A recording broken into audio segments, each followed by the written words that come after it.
again, that those beds, I'm trying to find a prominent thing. Typically for me, it's a big scrape that is leaving, as close to where I think they could potentially be bedding. I mean, there's a lot of times I don't know where that buck is bedding. I'm using ideas based off a sign, and maybe I find multiple beds and some big rubs and some thicker cover that looks like a place like a buck could lay down in. And then I want to focus on that sign as far as that scrape to put my effort into and hunt it multiple days if possible versus hunting over that bed. And the way, actually, we just talked about it on this past week's podcast that we had done. I had a guest on, Paul Butera, and he explained it really well. It's kind of like backing off to it where things cross. You have a better chance of a deer. It could be laying here, but this is kind of the central point of leaving and going out to where he's going to feed at night or do anything there. So that's kind of what I'm looking at, and having that close to cover in the early season. And as far as bedding goes,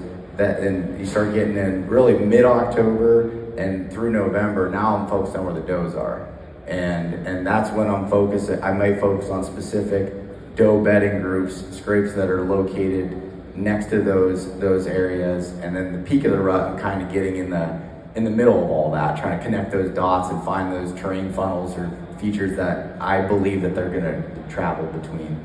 And late season, now that's when I think bedding is the most predictable, because the foliage is gone for the most part, other than beech and conifers and things that hold. Conifers obviously all year, but beech will hold all the way into March and sometimes into April until the next leaves start to come on. And those places are like, okay, now you can start to find those bedding areas a little bit more, I guess, easier to be able to find than in the early or the middle of the season.